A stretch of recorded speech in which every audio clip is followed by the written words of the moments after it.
నమస్కారం SSC news కి స్వాగతం. హెడ్లైన్ చూద్దాం.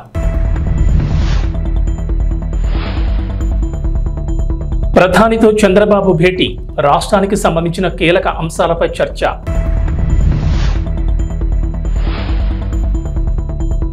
ఏపీ ప్రజలకు చంద్రబాబు సర్కార్ గుడ్ న్యూస్, ఈ నెల 8 నుంచి ఉచిత ఇసుక విధానం అమలు.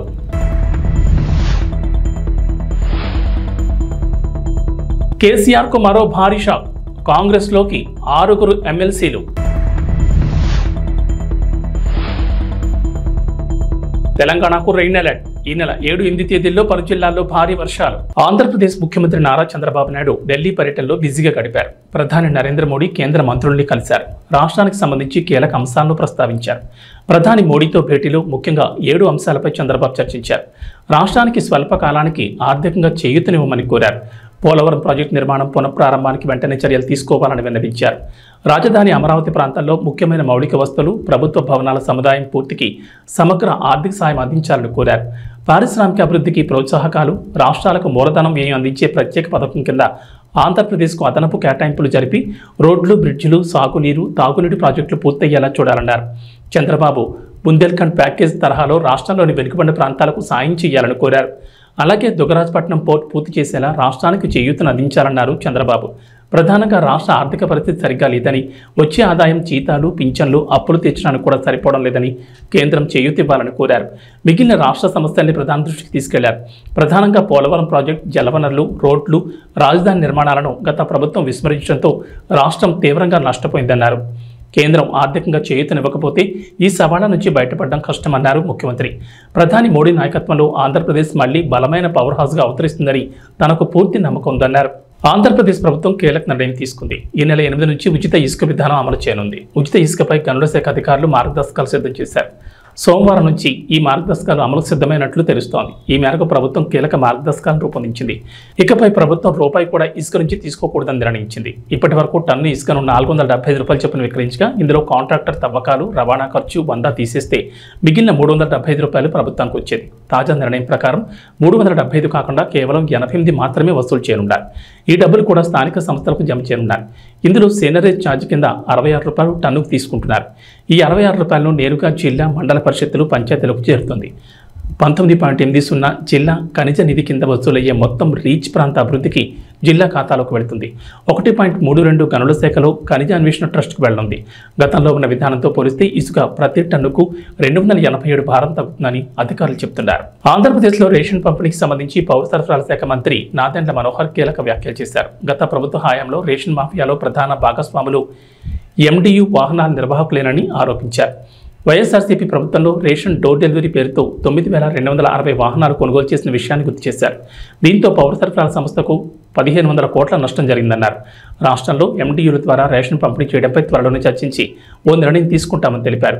రేషన్లో భాగంగా పేదలకు ఇచ్చే పంచదార, అంగన్వాడీలకు ఇచ్చే కందిపప్పు, నూనె ప్యాకెట్లు బరువు తక్కువగా ఉన్నట్లు గుర్తించినట్లు మంత్రి తెలిపారు.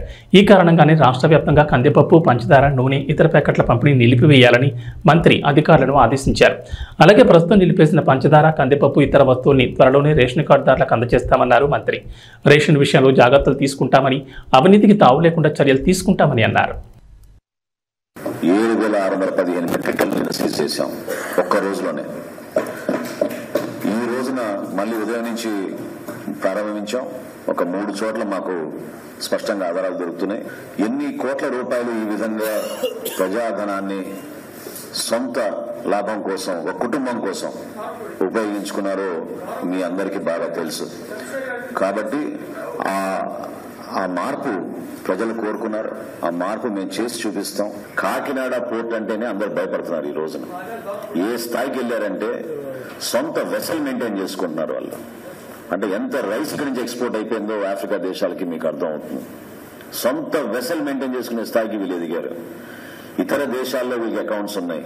ఇతర రాష్ట్రాల నుంచి కూడా వీళ్ళు సరుకు తీసుకొస్తున్నారు. స్థానిక పోలీస్ అధికారులు కూడా చెప్పాం.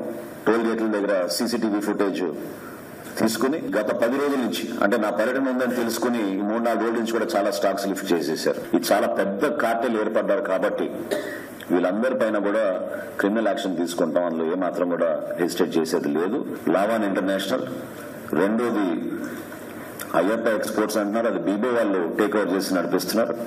మూడోది విశ్వప్రియ ఎక్స్పోర్ట్స్, నాలుగోది సరళ ఫుడ్స్, ఐదోది సాటెక్స్ ఇండియా. ఈ విఎస్ రాజు గోడౌన్స్ లో మాకు మన ఏపీ సివిల్ సప్లైస్ కార్పొరేషన్ సంబంధించిన ఆధారాలు, అంటే ఈ స్టాక్ కి సంబంధించిన స్లిప్స్ అన్ని కూడా అక్కడ ఉన్నాయి.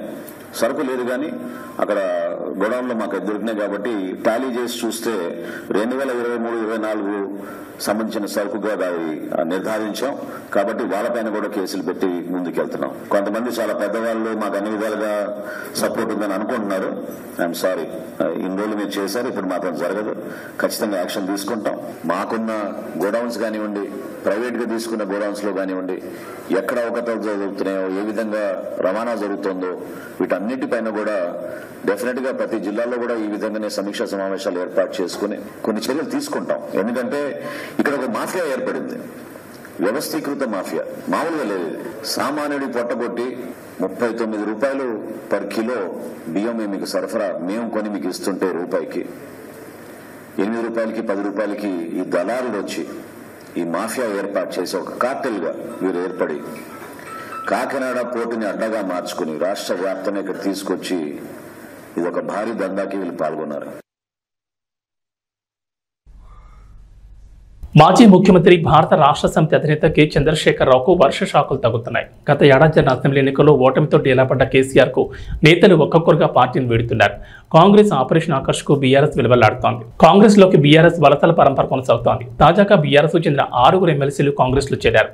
ఎమ్మెల్సీలు భానుప్రసాద్, బస్వరాజ్ సారయ్య, దండే విఠల్, ఎంఎస్ ప్రభాకర్, ఎగ్గె మల్లేశం, బుగ్గారపు దయానంద్ కాంగ్రెస్ కండువాలు కప్పుకున్నారు. ఢిల్లీ పర్యటన ముగించుకుని ముఖ్యమంత్రి రేవంత్ రెడ్డి రాష్ట్రానికి రాగానే అర్ధరాత్రి ఆయన నివాసంలో వారంతా కాంగ్రెస్ పార్టీలో చేరడం గమనార్హం. ఈ కార్యక్రమంలో కాంగ్రెస్ వ్యవహారాల ఇన్ఛార్జ్ దీపాదాస్ మున్షి పాల్గొన్నారు. Dande Vithal Adilabad local body, Bhanuprasad Karimnagar local body, MS Prabhakar Rangareddy జిల్లా local body, Boggavarapu Dayanand governor quota, Egge Mallesham MLA quota, Baswaraj Saraiah governor కోటాలో ఎమ్మెల్సీలుగా ఎన్నికయ్యారు. శుక్రవారం అమావాస్య కావడంతో గురువారం రాత్రి వీడు కాంగ్రెస్ పార్టీలో చేరినట్టు తెలుస్తోంది. వీరి చేరికతో మండలంలో కాంగ్రెస్ బలం 12కు చేరింది. తెలంగాణ రాజకీయాల్లో ఆసక్తికర పరిణామాలు చోటు చేసుకుంటున్నాయి. బీఆర్ఎస్ పార్టీలోని కీలక నేతలు వరుసగా కాంగ్రెస్ పార్టీలకు చేరిపోతున్నారు. ఈ క్రమంలోనే బీఆర్ఎస్ పార్టీలో కీలక నేతగా వ్యవహరించిన సీనియర్ నేత కె కేశవరావు ఆ పార్టీకి గత కొంతకాలంగా దూరంగా ఉండగా నిన్న ఢిల్లీలో అధికారికంగా పార్టీ జాతీయ అధ్యక్షుడు మల్లికార్జున ఖర్గే సమక్షంలో కాంగ్రెస్ తీర్థం పుచ్చుకున్నారు. దీంతో 10 ఏళ్ల తర్వాత కేకే మళ్లీ తన సొంత గూడుకి చేరుకున్నట్లయింది. ఈ క్రమంలోనే కేకే తన రాజ్యసభ సభ్యత్వానికి కూడా రాజీనామా చేశారు. ఈ మేరకు తన రాజీనామా లేఖను Rajya Sabha chairman, vice president Jagdeep ధన్ఖడ్కు అందించారు. అయితే రాజకీయాల్లో సీనియర్గా ఎంతో అనుభవం ఉండగా బీఆర్ఎస్ పార్టీలోనూ కేసీఆర్ 10 ఏళ్ల ప్రభుత్వంలోనూ కీలకంగా వ్యవహరించారు.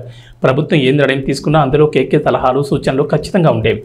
అలాంటి వ్యక్తి కాంగ్రెస్ పార్టీలోకి రావడంతో అధికారంలో ఉన్న రేవంత్ రెడ్డి సర్కార్ ఆయనకు సముచిత స్థానం కల్పించాలని యోచిస్తోంది. ఆయనకున్న రాజకీయ పాలనాపరమైన అనుభవాలను వినియోగించుకునేందుకు గాను ప్రభుత్వ సలహాదారుగా నియమించాలని రేవంత్ రెడ్డి సర్కార్ యోచిస్తున్నట్టు తెలుస్తోంది. ఈ మేరకు అధికారికంగా ప్రకటన వెలువడాల్సింది. ఎన్నికలప్పుడు మాత్రమే రాజకీయాలని, ఆ తర్వాత పార్టీలకు అతీతంగా అభివృద్ధి కోసం పనిచేస్తామని, కేంద్రంతో సత్సంబంధాలు కొనసాగించాలనేదే తమ ఉద్దేశం అంటూ సీఎం రేవంత్ రెడ్డి తెలిపారు. సీఎం రేవంత్ రెడ్డితో పాటు డిప్యూటీ సీఎం మల్లు భట్టి విక్రమార్క తదితరులు ఢిల్లీ పర్యటనలో ఉన్నారు. ఈ పర్యటనలో భాగంగా ప్రధానమంత్రి నరేంద్ర మోడీ, హోంశాఖ మంత్రి అమిత్ షా తదితర మంత్రులతో భేటీ అయ్యారు. తెలంగాణ రాష్ట్ర ప్రయోజనాలను దృష్టిలో ఉంచుకుని విభజన చట్టంలోని పలు అపరిష్కృత సమస్యలను వెంటనే పరిష్కరించేందుకు చొరవ చూపాలని, విభజన హామీలను త్వరగా నెరవేర్చడమే కాకుండా రాష్ట్రానికి రావాల్సిన నిధులను వెంటనే విడుదల చేయాలని రేవంత్ రెడ్డి బృందం కేంద్రానికి విజ్ఞప్తులు చేసింది. ఈ మేరకు మోడీకి, అమిత్ షాకి పలు వినతి పత్రాలు సమర్పించింది. కేంద్ర పెద్దలతో భేటీ అనంతరం మీడియాకు రేవంత్ రెడ్డి బృందం సమావేశం ఏర్పాటు చేసింది. సమావేశాలకు సంబంధించిన వివరాలు మీడియాకు వివరించారు. రాష్ట్ర అభివృద్ధితో పాటు విభజన చట్టంలో ఉన్న అంశాలపై ప్రధానమంత్రి నరేంద్ర మోడీతో పాటు కేంద్ర హోంశాఖ మంత్రి అమిత్ షాను కలిసినట్లు రేవంత్ రెడ్డి తెలిపారు. అనంతరం భేటీలో కేంద్రానికి చేసిన విజ్ఞప్తులను, వివరాలను డిప్యూటీ సీఎం భట్టి విక్రమార్క మీడియాకు వివరించారు. 1, 2 కాకుండా కేంద్రానికి తెలంగాణ ప్రభుత్వం పెద్ద డిమాండ్ లిస్ట్ ఇచ్చినట్లు భట్టి తెలిపారు. గజ్వేల్ పట్టణంలో శివాజీ స్టాచ్యూ వద్ద Gajwel inspector Saida, traffic inspector Murali సిబ్బందితో కలిసి విస్తృతంగా వాహనాల తనిఖీలు చేస్తూ డ్రంక్ అండ్ డ్రైవ్ టెస్టులు నిర్వహించారు. ఈ సందర్భంగా ఇన్స్పెక్టర్ సాయిదా మాట్లాడుతూ మద్యం సేవించి వాహనాలు నడపొద్దని సూచించారు. రోడ్డు నిబంధనలు, ట్రాఫిక్ నిబంధనలు పాటించి వాహనాలు నడిపి క్షేమంగా గమ్యస్థానాలకు చేరుకోవాలన్నారు. మద్యం సేవించి వాహనాలు నడపొద్దని, మోటార్ సైకిల్ వాహనదారులు తప్పకుండా హెల్మెట్ ధరించాలని, ప్రమాదాల నివారణ కృషి చేయాలని తెలిపారు. మోటార్ సైకిల్ వాహనదారులు తప్పకుండా హెల్మెట్ ధరించాలని, ప్రమాదాల నివారణ కృషి చేయాలని తెలిపారు. రోడ్లకు ఇరువైపులా ఏర్పాటు చేసిన సైనింగ్ బోర్డ్స్ సూచనలు, సలహాలు పాటిస్తూ సేఫ్టీగా డ్రైవ్ చేసి క్షేమంగా గమ్యస్థానాలకు చేరుకోవాలని సూచించారు. కారు నడిపేటప్పుడు సీట్ బెల్ట్ ధరించాలని సూచించారు. వాహనదారుల్లో, ప్రజల్లో మార్పు వచ్చినప్పుడు మాత్రమే రోడ్డు ప్రమాదాలు తగ్గుతాయని తెలిపారు. ఈ కార్యక్రమంలో గజ్వేల్ ట్రాఫిక్ సిబ్బంది, పోలీస్ సిబ్బంది తదితరులు పాల్గొన్నారు.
డోన్పట్నంలో ఎమ్మెల్యే కోట్ల సూర్యప్రకాష్ రెడ్డి పట్టణంలో వందపడకల ఏరియా ఆసుపత్రిని మరియు అంబేద్కర్ బీసీ గురుకుల పాఠశాలలో తనిఖీ చేశారు. ఈ సందర్భంగా వందపడకల ఏరియా ఆసుపత్రికి కావాల్సిన సదుపాయాలు మరియు మిషనరీ గురించి డాక్టర్లతో తెలుసుకున్నారు. X ray room, lab, casualty, delivery ward కొరత పరిశీలించారు. అక్కడ ఉన్న రోగులతో మాట్లాడి సమస్యలు తెలుసుకున్నారు. అనంతరం అంబేద్కర్ బీసీ గురుకుల పాఠశాలలో 480 మంది పిల్లలకు hostel, kitchen, dining hall, students bench మరియు నీటి సమస్యలు తెలుసుకుని త్వరలో పూర్తి చేస్తామన్నారు. పాఠశాలలోని పిల్లలతో మాట్లాడి భోజన సదుపాయాలు, నీటి వసతి ఎలా ఉన్నాయని తెలుసుకున్నారు. అనంతరం పాతపేటలో ఉన్న ఆసుపత్రి భవనాన్ని మరియు పాత మున్సిపల్ భవనాన్ని ప్రభుత్వ ఆఫీసులకు ఉపయోగించుకునేలా చర్యలు చేస్తామన్నారు. ఈ కార్యక్రమంలో టీడీపీ నాయకులు మరియు బీజేపీ నాయకులు, జనసేన నాయకులు పాల్గొన్నారు.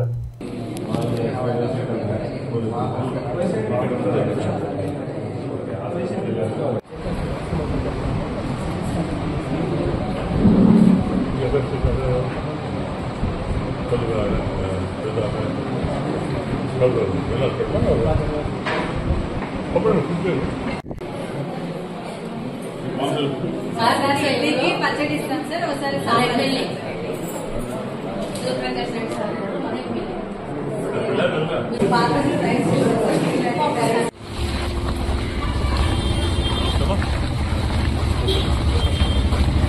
కర్నూలుకి రెఫర్ చేస్తున్నారు. ప్రైవేట్ హాస్పిటల్కి ఇక్కడ నుంచి రెఫర్ చేస్తున్నారని ఆరోపణ, రోగుల ఆరోపణ. అదే దానికి కనుక్కుందాం, వంట డీటెయిల్స్ కనుక్కోవాలి. ఇప్పుడు మేమంతా కూర్చొని మాట్లాడతారు. ఎందువల్ల రెఫర్ చేస్తున్నారు? షార్ట్ ఆఫ్ ఎక్విప్మెంటా, లేకపోతే షార్ట్ ఆఫ్ డాక్టర్సా, లేకపోతే రకరకాల అదే బెడ్ హాస్పిటల్కి బెడ్స్ రాలేదు. వాళ్ళ మినిమం ఫెసిలిటీస్ కావాలి కావాలి. ఆపరేషన్ చేయాలా, లేకపోతే పేషెంట్స్ చూడాలి, మినిమం ఫెసిలిటీస్ కావాలి. వాటర్ కానివ్వండి, రకరకాల పరిస్థితులు ఇవన్నీ లేవుతాయి. వాళ్ళు చెప్తారు ఇంకా కంప్లీట్ కాలేదు, ఓన్లీ ఫస్ట్ ఫ్లోర్ కంప్లీట్ అయింది, సెకండ్ ఫ్లోర్ కంప్లీట్ కాలేదు. వాళ్ళ ఇబ్బందులు అనుకున్నాయి. అవన్నీ కూడా డిస్కస్ చేసుకొని ఏం చేస్తే బాగుంటుంది, తొందరగా ప్రజలకు అందుబాటులో వచ్చే మార్గం చేయాలి. ఒకసారి మళ్ళీ డాక్టర్ వాళ్ళతో మాట్లాడి, కన్సల్ట్ ఆఫీసర్స్ మాట్లాడి, మాట్లాడి ఎందువల్ల డిలే అయింది, వాట్ ఆర్ రీజన్స్ కనుక్కొని తొందరలోనే స్టాఫ్ రిక్రూట్ చేసుకుంటూ మన స్టార్టెడ్ డాక్టర్ ఎందుకు రావట్లేదు డాక్టర్స్ సమ్ రీజన్స్ ఉంటాయి కనుకొని దాన్ని మనం రీప్లేస్ చేస్తారు. డాక్టర్ అయిపోతే కొందరు వేరే డాక్టర్ వేసి ఇబ్బంది లేకుండా చూస్తే ప్రయత్నం చేస్తాం.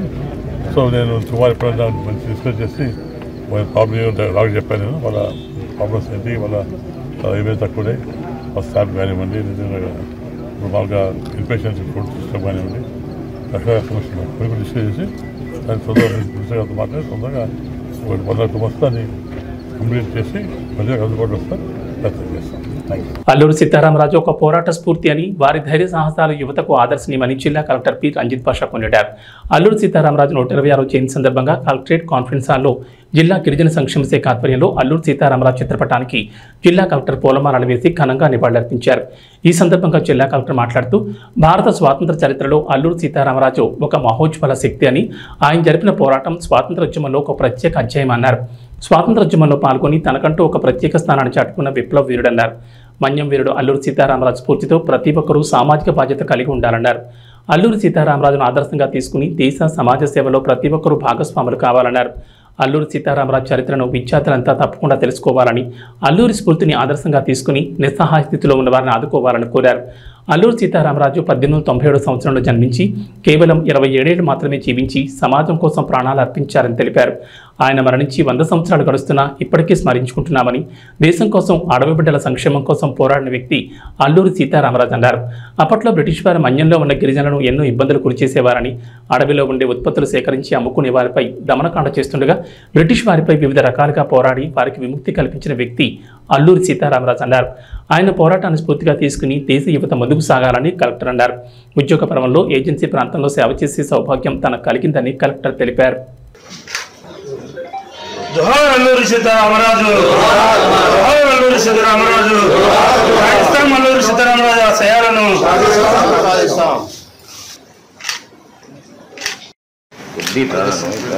ఒక ఫోటో అల్లూరి సీతారామరాజు గారి జయంతి జరుపుకుంటున్నాం. రోజు 1997లో ఇదే రోజు ఆయన జన్మించడం జరిగింది. బాల్యం నుంచి కూడా ఉన్నత అనుభవాలు జరిగి, అలాగే దేశం కోసం చాలా చిన్న వయసులో ప్రాణాలు అర్పించి మనందరి కోసం, అంటే ఎస్పెషల్లీ మనకి ఉన్నటువంటి షెడ్యూల్ ఏరియా కావచ్చు, అలాగే రంప అంటే రంప ఏరియా అంటాం. సో ఆ ఏరియాలంతా కూడా అక్కడ ఉన్నటువంటి చాలా విభిన్న ట్రైబల్స్ కోసం ఎంతో కృషి చేసి ధైర్యంగా బ్రిటిషర్స్ వాళ్ళందరూ కూడా ఎదుర్కొని ఒక రంప తెలుగు వాళ్ళని ఏర్పాటు చేయడమే కాకుండా ట్రైబల్స్లో అప్పుడు ఉన్నటువంటి ప్రజల్లో చాలా వరకు ప్రభుత్వం యొక్క విరాగదాలు కావచ్చు అప్పట్లో. సో వాటిని ఎలాగైతే వాటిని ఎదుర్కోవాలి, సో వాళ్ళకి ప్రాపర్గా ట్రైనింగ్ ఇవ్వడం, వాళ్ళందరికీ కూడా విద్యలో వాళ్ళందరికీ కూడా ట్రైనింగ్స్ ఇవ్వడం, సో ఒక తిరుగుబాటు విప్లవాన్ని అక్కడ తీసుకురావడం. సో దాని ద్వారా మీకు తెలుసు ఆ ఫర్దర్ స్టెప్స్ ఎలా జరిగాయో మనకి నేషనల్ మూమెంట్లో.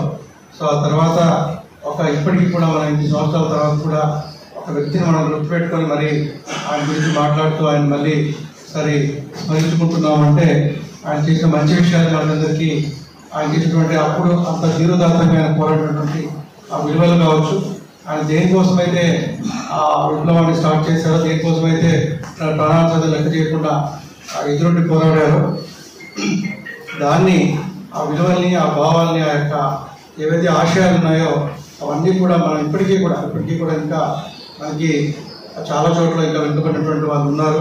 సో వాళ్ళందరినీ కూడా మనం పైకి తీసుకురావాలి. ఎస్పెషల్లీ షెడ్యూల్ ఏరియాకి సంబంధించి నేను కమిషనర్ డెవలపర్గా ఉన్నప్పుడు కొన్ని యాక్టివిటీస్ చేయడం జరిగింది. అలాగే ఇక్కడ కూడా కొన్ని యాక్టివిటీస్ మనం చేయడం జరిగింది. సో ఎక్కడన్నా కూడా సో మనం ఒకసారి మళ్ళీ అభివృద్ధి దగ్గర స్మరించుకుంటూ ఆయన ఆశయాలకి మళ్ళీ ఒకసారి అందరం కూడా మనం గుర్తు చేసుకుంటూ మళ్ళీ మనం ఆ సాధనకి, ఆ ఆశయాల సాధనకి మనందరం కూడా ఉన్నంకితం కావాలని చెప్పేసి. కల్కి 2898 చిత్రం ఓవైపు కాతుల వర్షం కురిపిస్తూనే మరోవైపు రికార్డులను తిరగరాస్తోంది. ప్రభాస్ ప్రధాన పాత్రలో నటించిన ఈ చిత్రాన్ని అద్భుతంగా తెరకెక్కించారు డైరెక్టర్ నాగశ్విన్. ఇక లెజెండరీ నటులు అమితాబ్ బచ్చన్, కమల్ హాసన్ ఇందులో కీలక పాత్రలో నటించారు.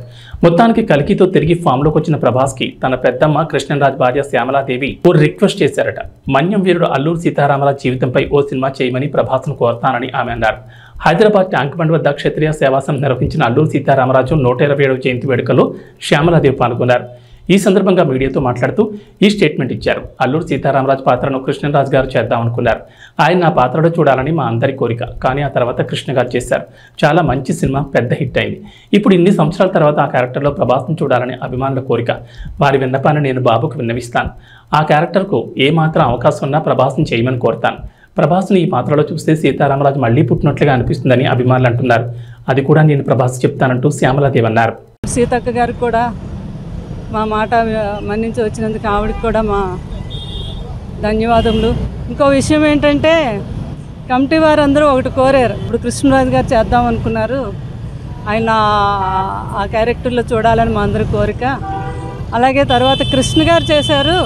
చాలా మంచి మూవీ, ఎంతో హిట్ అయింది. ఎన్నో సంవత్సరాలు అయిపోయాక ఇప్పుడు ఆ క్యారెక్టర్లో ఒకసారి రిపీట్ అయ్యి మా ప్రభాస్ గారిని చూడాలని వాళ్ళందరూ కోరిక. వాళ్ళందరూ విన్నపం నేను బాబుకు వినిపిస్తాను. ఆ క్యారెక్టర్ ఏమాత్రం అవకాశం ఉన్నా ప్రభాస్ గారిని చేయమని కోరుతాం. మళ్ళీ ఇంకో సీతారామరాజు మళ్ళీ పుట్టాడు అని అనిపించేలాగా మాకు ఆ ప్రభాస్ గారిని చూస్తే అనిపిస్తుందని నాగరాజు గారు, మా నాగరాజు గారు వీళ్ళందరూ చెప్పడం జరిగింది. అది కూడా నేను బాబుకి తెలియజేస్తాను. ఈరోజు అల్లూరి సీతారామరాజు గారి గురించి ప్రతి ఒక్కరూ గర్వించదగ్గ మహానుభావుడు, మన్యం వీరుడు. T20 ప్రపంచ కప్ కైవసం చేసుకుని భారత గడ్డపై అడుగుపెట్టిన టీమిండియాకు ఘన స్వాగతం లభించింది. గురువారం మొత్తం టీమిండియా ప్లేయర్లు సంబరాల్లో మునిగిపోయారు. ఫ్యాన్స్ను ఉత్సాహపరుస్తూ గడిపారు. బార్బడోస్ నుంచి 15 గంటల ప్రయాణం తర్వాత టీమిండియా ప్రత్యేక విమానంలో ఢిల్లీలో ల్యాండ్ అయింది. అనంతరం హోటల్లో ఫ్రెష్ అప్ అయి ప్రధానమంత్రి నరేంద్ర మోడీతో భేటీ అయ్యారు. అంతకుముందు హోటల్ వద్ద బ్యాండ్ శబ్దాలకు డాన్సులు చేశారు. ఆ తర్వాత భారత క్రికెట్ ప్లేయర్లు ముంబైలో అడుగుపెట్టారు. ప్రపంచ కప్ గెలిచి తొలిసారి ముంబై గడ్డపై అడుగుపెట్టి టీమిండియాకు అపూర్వ స్వాగతం లభించింది. వారు ప్రయాణించిన విమానానికి 2 వైపుల నుంచి వాటర్ ఇంజన్లతో నీరు కుమ్మరించి వెల్కమ్ చెప్పారు.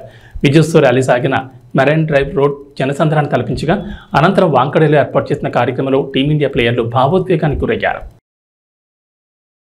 ఇక వాతావరణ విషయానికి వస్తే రాష్ట్రంలో నైరుతి రుతుపవనాలు చురుగ్గా మారినట్లు వాతావరణ శాఖ తెలిపింది. జూలై 7, 8 తేదీల్లో భారీ వర్షాలు కురిసే అవకాశం ఉందని ఐఎండీ అంచనా వేస్తుంది.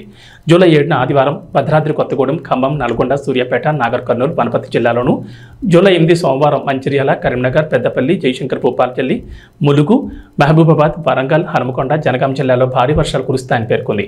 వీటితో పాటు ఇతర జిల్లాల్లోనూ ఎదురుగాలుతో కూడిన మోస్తరు వర్షాలు పడే అవకాశాలున్నాయని చెప్పింది. అటు గురువారం ఉదయం నుంచి శుక్రవారం ఉదయం వరకు పలు ప్రాంతాల్లో తేలికపాటి వర్షాలు నమోదయ్యాయి. యాదాద్రి, సూర్యాపేట, ఖమ్మంతో పాటు పలు చోట్ల ఓ మోస్తరు వర్షాలు కురిశాయి. శుక్రవారం రాత్రి హైదరాబాద్ నగర శివారులోని ఎల్బీ నగర్, వనస్థలిపురం, హయత్ నగర్, పహాడీ షరీఫ్, తుక్కుగూడ, బాలానగర్, బిఎన్ రెడ్డి నగర్లో మోస్తరు జల్లులు పడ్డాయి. నైరుతి రుతుపవనాల తోడు ఉపరితల గాలులు వీస్తున్నాయని, గురువారం నుంచి 5 రోజుల పాటు తేలికపాటి నుంచి ఓ మోస్తరు వర్షాలు కురిసే అవకాశం ఉన్నట్లు ఇప్పటికీ ఐఎండీ అంచనా వేసింది. ఏవీ బులెటిన్ విశేషాలు. నమస్కారం.